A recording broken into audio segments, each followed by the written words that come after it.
하느라고 고생들 많으셨습니다. 어제 노벨 문학상을 밥 딜런이 받았는데요. 오늘 그런 좀 이렇게 쿨한 답변이 좀 나왔으면 좋겠어요. 좀 신선한 답변이 나오면 좋겠습니다. 제가 육군에 가서 질의했던 건데요. 이 병영생활 지도기록부라고 장관님도 나중에 이제 보셨죠? 예. 예. 그래서 이거 뭐 우리 저 육군 참모총장님께서 전면적으로 개정하시겠다고 그래서 그렇게 될 거라고 믿고요. 또 저희랑도 좀 협의를 해달라고 말씀을 드렸는데 이거는 육군만의 문제는 아닙니다. 조금 양식이 다르긴 합니다만 해군, 공군, 특전사까지 다 있더라고요. 그러니까 이거는 좀 국방부 차원에서 좀 지도 감독을 해야 될 사안인 것 같습니다. 예, 그렇게 하겠습니다. 예. 내용은 뭐 지난번에 말씀드렸는데 이게 관리 규정을 보니까요. 육군은 이 자료를 그러니까 병사 전역 후에 5년 보관하게 돼 있고요. 공군은 3년. 해군은 아예 뭐 폐기 규정이 없습니다. 무한정 갖고 있어도 되는 거죠. 이렇게 각 군마다 들쭉날쭉할 수 있는 규정은 들쭉날쭉하는 규정은 잘못된 거니까 이것도 좀 국방부가 좀 지침을 만들었으면 좋겠고요. 그럴 필요 있겠죠. 예, 그렇게 하겠습니다. 그 다음에 이걸 왜 5년, 3년 보관하느냐 이렇게 보니까 민원이 있을 시에 대응용으로 활용하겠다라는 취지예요. 그래서 뭐 5년, 3년 두겠다는 거예요. 이거 딱 잘라 말하면 개인정보보호법 위반입니다. 이 병사들이 입대했을 때 개인정보를 수집하는 이유는 그 병사가 군생활 잘하게 하기 위해서인 거잖아요. 민원용으로 이걸 쓰는 거는 수집 목적하고 위배되기 때문에 쓰면 안 됩니다. 그렇죠?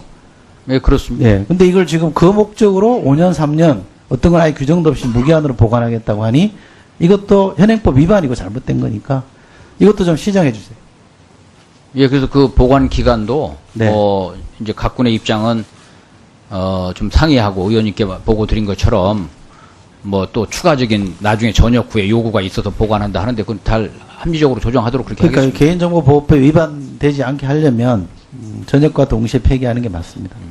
왜냐하면 이게 처음에 정보를 수집할 때 목적이 있고 그걸 위배하면 안 된다라는 게 개인정보보호법에 명시되어 있기 때문에 예. 법을 참조하셔서 거기에 맞게끔 좀 고쳐주시면 좋겠고요. 예, 관련 법규에 충실하도록 그렇게 하겠습니다. 그래서 제가 이런 지도기록부를 쓰는 이유는 제가 사실은 공감합니다. 병사들 관리 때문에 그럴 수 있는 거니까요. 그래서 제가 대안으로 제시했던 게 병무청에서 만드는 병적기록표라는 게 있습니다. 그래서 병무청에서 자료를 제가 받아봤는데 지금 3개가 큰 조사를 해요. 인지능력 검사 이거는 뭐 지능이나 이런 걸 하는 겁니다. 58개 문항이고요. 또 하나는 질병상태 문진표라고 해서 이거 다 상세히 다 되어 있습니다. 그 다음에 재밌다고 해도 중요한 게 인성검사입니다. 병무청에서 양식을 통일돼서 집행하는 203개 항목으로 되어 있습니다. 여기 보면 어지간한 거 다 들어있습니다. 그래서 병무청이 그런 걸 다 이거는 이제 임상관리사가 합니다. 임상관리사가 203개 항목에 대해서 컴퓨터로 응답을 하게 하고 그걸 보고 나서 임상관리사가 좀 정밀하게 조사를 해야 되겠다 그러면 해마다 4만 명 넘게 2차 조사를 합니다. 그래서 그 결과를 카이다에서 만든 양식대로 제목이 이렇습니다. 병무청 복무적합도 검사라는 양식으로 해서 전산 처리해서 이게 군에 제공이 됩니다. 이게 처음 앞에 거고요. 뒤에는 2차 정밀 조사한 것에 대한 내용을 적실해서 이것도 보내줍니다. 그리고 실제로 이 국방 인사정보 체계를 통해서 보면 이렇게 열어볼 수 있습니다. 이렇게. 근데 이런 자료가 이미 다 확보되어 있어요. 병무청에서. 근데 이런 자료를 활용하지 않고 더 전문가가 세밀하게 조사한 항목이 있음에도 불구하고 조사하지 않고 개인 인권이나 사생활을 침해할 수 있는 내용을 새로 군에 가서 받는다는 거는 행정 낭비이기도 하고 사생활 침해거든요. 그러니까 좀 근본적인 뭐 TF를 만드시든지 해서 근본적인 대책을 좀 세워 주실 것을 제가 꼭 좀 당부드리고요. 그렇게 해주시기 바랍니다. 예, 그렇게 하겠습니다. 네. 그다음에 제가 이번 국감 때 좀 많이 관심을 갖고 있는 게 이 탄약 수출 관련된 겁니다. 상당히 좀 뭐 저로서는 문외한의 입장에서 이것저것 배워가면서 좀 집요하게 매달렸는데 결론적으로 제가 문제시하는 건 딱 2가지입니다. 이게 이제 비축일이 있잖아요. 정해져 있잖아요. 그죠? 대개 이제 60일 정도로 탄약의 경우는 정해져 있는데 60일에 미달할 경우에는 국방부 차관이 주재하는 정책회의에서 결론을 내고 장관님 사인을 받게 돼 있고요. 결재를 받게 돼 있고 초과하는 것들에 대해서는 뭐 각군이 알아서 하게 돼 있습니다. 그래서 2015년에 2종인가요? 2015년 2종. 2016년 4종 그렇습니다. 15년 2종, 16년 7종 이제 대여하기로 승인이 났는데 올라가는 족족 정책회에서 다 승인이 났어요. 거의 100%입니다. 그거 알고 계세요? 예, 알고 있습니다. 예, 100% 뭐 제가 문건을 보니까 장관님 사인이 다 돼 있더라고요. 그런데 이거 이제 대여 신청이 들어오면 국방부는 합참이나 각 군별로 의견을 내라고 요청을 합니다. 그러면 합참의 경우에는 7개 항목 이른바 작전성 검토를 해서 이건 뭐 된다 안 된다 안 했으면 좋겠다. 뭐 가능 제한 불가 이렇게 의견을 내는 걸로 되어 있습니다. 근데 제가 받은 자료에 의하면 2015년 5월, 6월, 2016년 5월 대여해 주는 게 안 된다 또는 안 했으면 좋겠다는 의견을 냈음에도 불구하고 대여 승인이 났습니다. 왜 이렇습니까? 이 탄약 대여는 이 보유 수준, 또 작전 수행에 미치는 영향, 또 우리가 탄약을 장기 보관하면서 또 신탄약으로 치환할 필요성, 또 수출, 방산 수출에 대한 기업, 뭐 여러 가지를 종합해서 결정을 하고 있습니다. 결정할 때 기준이 4개입니다. 탄약 운영 측면, 임무 수행 측면, 국가관계 측면, 방산 수출 측면 이렇게 4가지를 보고 정책에서 결정하는데 제가 이 말씀은 장관님한테 꼭 드리고 싶은데 사드 배치 결정했을 때 군은 오로지 안보적 측면만 본다. 군사적 측면만 본다 그랬습니다. 국가관계 측면이 군사적 측면입니다. 장관님 말하고 배치됩니다. 더 중요한 탄약을 대여할 거냐 말까 할 때 왜 다른 고려를 하시고 사드의 필요성을 말씀하실 때는 오직 군사적 필요성만 봤다 이렇게 말씀하십니다. 모순이잖아요. 이것도 그러면 오로지 군사적 관점으로만 판단하는 게 맞죠.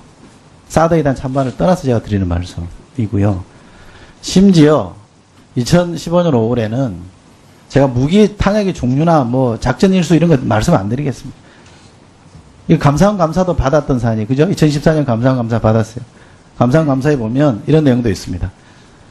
어떤 거는 어떤 탄약은 작전 지속 일수가 9일인데도 불구하고 된다고 오케이 했고 어떤 거는 20일인데도 안 된다고 그랬고 육군에게 문의했을 때입니다. 어떤 때는 문서로는 육군이 안 된다고 하니 전화로 물어보니까 육군이 다시 된다고 오케이 하고 이게 감사원 지적사항으로 다 나와 있습니다. 그래서 조치하라고 이제 내려와 있는 건데 2015년 5월에 전형 불가라는 의견을 합참이 냈어요.